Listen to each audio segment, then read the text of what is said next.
That down, let's move on to this, shall we? You know, as we get a little bit further into April now, the box office numbers for movies that came out in March have now clearly come into focus and into shape. And I got to say, this weekend, when I was going around my YouTube feed, I saw a number of kind of editorials pop up about people talking about, you know, the March box office and how it was. I saw a number of them. And one of the things that really did stand out to me is that overall performance, March ended up being one of the worst months ever. Now, a lot of movies came out in March. So if you just look at the overall, how much money did the box office make in March? It's bad, but it doesn't look all that terrible. But when you consider all the movies that came out in wide release, and there were a lot of them, and how badly almost all of them did, I got to say, it's probably one of the worst months ever. And I thought we would take a moment here to go over 13. Like I said, there were a lot of movies that came out in March. I'm not even talking about the limited releases. All these films officially got wide releases, which means at least 600-700 theaters or more across North America. All right, we'll start off with this one. Mickey 17. Mickey 17 made $127 million at the worldwide box office. I guarantee you they were thinking this was a $400 million film. Yeah. And now you might look at the production budget of 120 and think, oh, so it made money. No, it didn't make money. Because of that 127, about 30% of it goes back to the movie theaters, and you're not even counting the marketing budget yet. So Mickey 17 did not end up doing so well with them. Also, this one was horrible. The George R.R. Martin inspired In the Lost Lands with Dave Bautista and Mila Djokovic. That movie cost $55 million to make. Wide release. Made $4.8 million. This is like a factor of 10 under its production budget. That has got, not in the grand total, but I mean, that's got to make it one of the biggest box office flops ever by a factor of 10. And half of our viewers are going, wait, I've never even heard of that movie, which is part of the problem. Part of the problem with a number of these movies is there's many of these movies that did not get a big, robust marketing campaign. But I saw ads for In the Lost Lands, not a ton of them, but I saw the ads and it looked terrible. But so it didn't do so good. Okay, so that was In the Lost Lands. Then there was another little movie that I saw one trailer for once. Queen of the Ring, starring the girl who played Felicity Smoke in Arrow, and Josh, what's the actor's name? He was in Hulk, and he was the main love interest in Sweet Home, or what was it called? Yeah, Josh Lucas. Well, yeah, Josh Lucas. Thank you. Josh Lucas and this girl, about basically based on a true story about the first world famous female wrestler. I couldn't find the production budget of it. It did get a release in over 800 theaters. Made $632,000. $632,000. I will say this though, Felicity Smoke got jacked for this movie. She'll look great in this, but again, made absolutely nothing. All right. Then we got onto a film that I really liked, and one was one of the best performers of the month. Novocaine. Novocaine made $33.5 million in an $18 million budget. So when it's all said and done, I think this movie's actually going to eke out a little bit of a profit. So good for them. I like the movie a lot, but we're talking about one of the most successful movies of the month, and it made $33.5 million.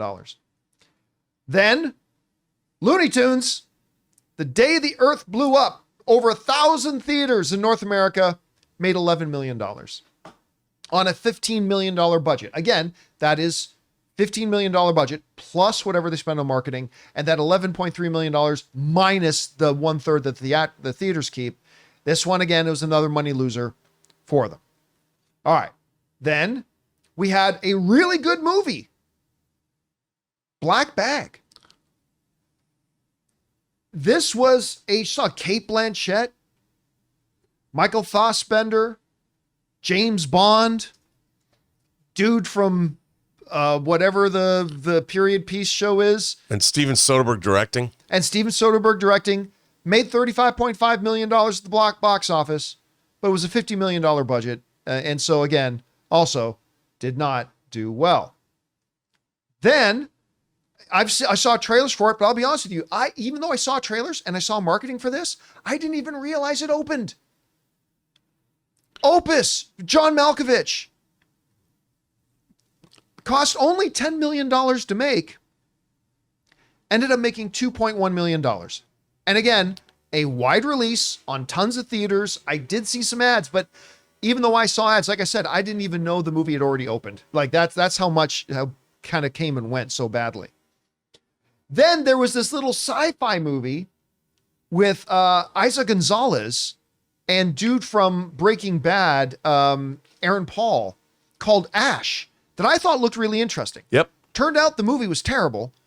And even though it got a wide release, and this is when I couldn't find the production budget for it, I guarantee you it was more than $1 million. The movie made $1 million at the box office. Was that directed by Flying Lizard? It might have been. Might have been. I mean, seriously, that's the guy's name. That's his name? Yeah. I think it's Flying Lizard or Floating Lizard, Flying Lizard. I had no idea. Yeah. Shock. Absolute shock. So that was Ash. Oh, and there's more, folks. There's more. Then this was a remake. This was an Anthony Hopkins, Bill Skarsgård remake of a European film that was really good. I saw it like 6 months ago. But I didn't see the remake of it. It was called Locked. Again, I couldn't find the production budget for it, but it did get a wide release, made $2.1 million. People said the movie was good too. The basic idea of Locked is this kind of thug kid, like breaks into cars and steals cars, but he breaks into the wrong car because the guy put it there as a plant. This rich guy who's off his apartment, where as soon as the guy gets into his car, the car locks up, people outside can't see into it, and he's trapped. And there's no way out. And like he's getting starved to death. He's getting like all this kind of stuff. And Anthony Hopkins is like the guy. Again, it's a remake, but not a lot of people knew about the original film. And again, made $2.1 million. And again, I couldn't find the production budget on it, but I'll tell you right now, the production budget was more than $2.1 million. Great concept for a movie. Then another film that actually had some modest success. Finally, I mean, Novocaine, modest. Jason Statham, my guy. I love Jason Statham. His new Jason Statham movie, A Working Man. On a production budget of $40 million, worldwide box office $71 million, this thing made a small profit. And a big win for them. Again, only $71 million, but at least it was profitable. Can't say that about most of the films that opened up in March. Remember, guys, all these movies are just March, okay? Still got a couple more to go. A movie I really liked. Not everybody did, but I had a good time with, man. Jenna Ortega, Paul Rudd's Death of a Unicorn. I had a good time with, it's not going to be in my top 20 movies of the year, but I had a good time with this movie. Paul Rudd, Jenna Ortega, Will Poulter, your guy who played the old school Loki, who in Loki. Oh, Richard E. Grant. Richard E. Grant, the woman from Madam Secretary, Tia Leone. Excellent cast, but again, Paul Rudd and Jenna Ortega. This movie didn't even make $10 million. Made $9.8 million on a very inexpensive $15 million budget. Still, nobody went to go see it. I think, again, and half the critics didn't like it. I did. I thought it was fun. Then there's one that looked really creepy, and it also had modest success. The Woman in the Yard. Production budget of $12 million, made $21 million. And that's a Blumhouse. That's a Blumhouse production. Again, looks creepy as hell. Yep. Again, it only made $21 million, but a modest success because it only cost $12 million to make. Then there was another one. I don't have the totals on this one, Ray. That's right. Sorry. Which one? It was just Snow White. Oh my gosh. I'm sorry, I forgot. On a budget of about $250 million, Snow White ended up making about 170. 181.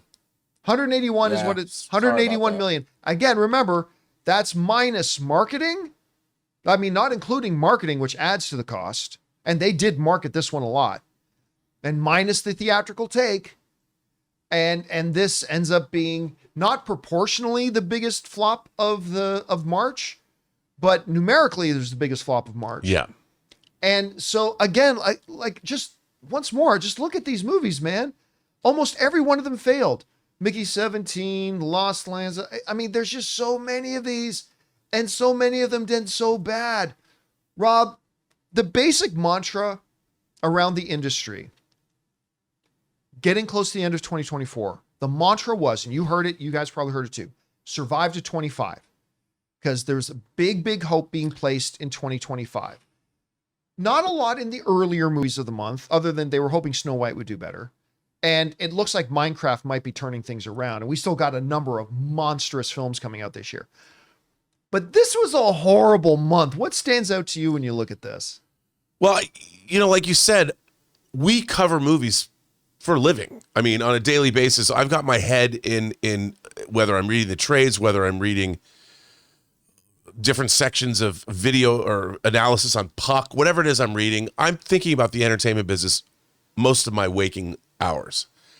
There are movies that I was even unaware of that were opening. And I watch all the trailers. I'm really pretty abreast of this stuff. I really do believe that if you're going to put a movie in theaters, you've got to market it. And there's ways to market movies that aren't necessarily, you can put anything you want up on TikTok. You can put anything you want up on Instagram. They're not marketing these movies in ways that I think that the audience that might enjoy them. Like, look, Black Bag was great. It was a really cool movie that had a great pedigree, and they could have done some really innovative marketing for that film, which they did not do.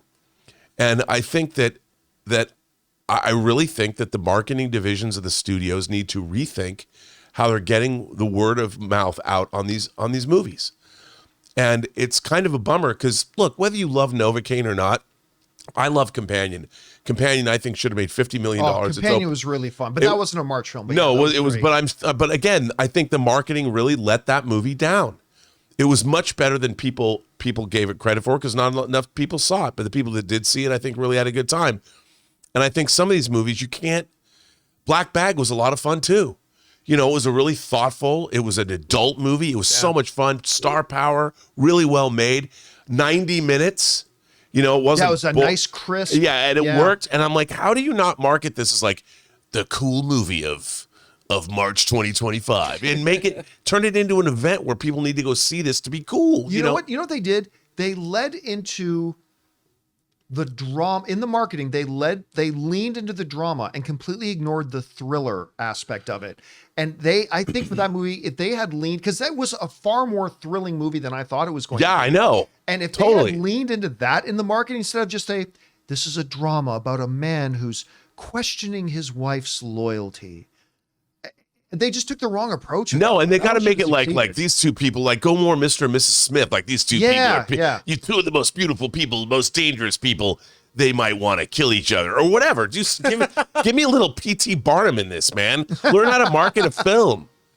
Little showmanship. But listen, some of our viewers have been writing in and accurately pointing out, listen, the year picks up now, right? We've got, obviously, Minecraft is out there right now. It looks like it's on its way to $1 billion. Sinners is going to be a hit. It's not going to be an $800 million film, I don't think, as an R-rated violent vampire movie.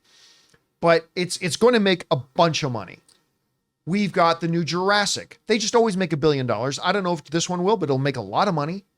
We've got Superman. We got Avatar, Fire and Ash. We've got Thunderbolts. We've got Fantastic Four. And there are more. Yeah. I mean, 2025 is still set up to How to look Train pretty Your good. Dragon live action. Which, by the way, is amazing. I loved we've already saw it at CinemaCon. They showed us the full screening of How to Train Your Dragon. And you've got Zach Kreger's Weapons coming out, which I cannot wait for, really blowing good. up the box office in August. You've got, I don't know when Lionsgate's The Long Walk is coming out. Oh God, I can't wait for that movie. Bring on, I mean, F1 is coming. F1 looks amazing. Bring on The Running Man. Hell, man, Lionsgate should team up with Running Man's Paramount, and they should do a Stephen King double feature. It's not Barbenheimer. Make some Stephen King multi-studio They should team up and release them on the same weekend. So with these numbers, is it safe to say that this March or this last March is going to be the lowest performing month for the 2025? Here's what I Dude, think. Mission Impossible comes out next month. Mission Impossible.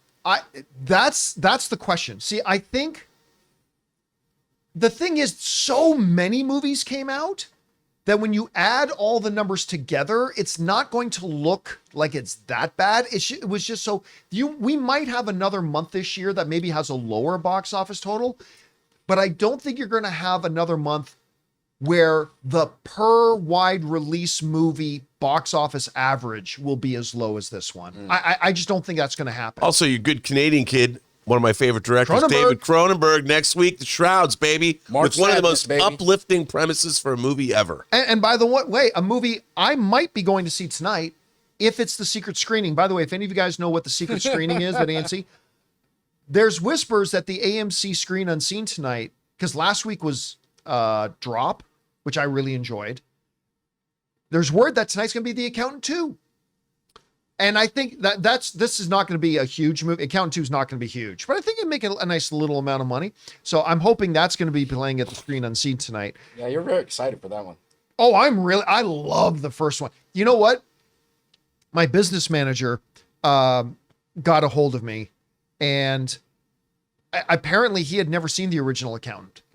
He's just always heard me talk about how great it is and all that kind of stuff on the show. He said, that looks stupid. So he finally watched it, and he texted me yesterday going, why did I wait 9 years to watch this movie? This movie's great. That's right. The Accountant is great. I can't wait to see The Accountant 2. Anyway, guys, question is for you.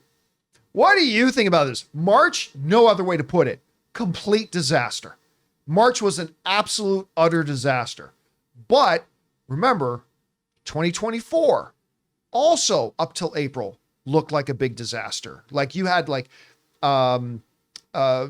Furiosa bombed, Fall Guy bombed, even though both of those are great movies. And then all of a sudden some hits started coming out. We got a lot of big movies coming out in the rest of this year. Can it turn it around? Whatever you guys think, jump down to the comment section below and let us know your thoughts. Hey guys, thanks so much for watching this video. Make sure you like the video, leave a comment, and subscribe to our channel. And don't forget, we have a daily podcast called the John Campea Show podcast, available on Apple Podcasts, Spotify, or your favorite podcasting app of choice. Go and subscribe to it today so it'll be there when you need it.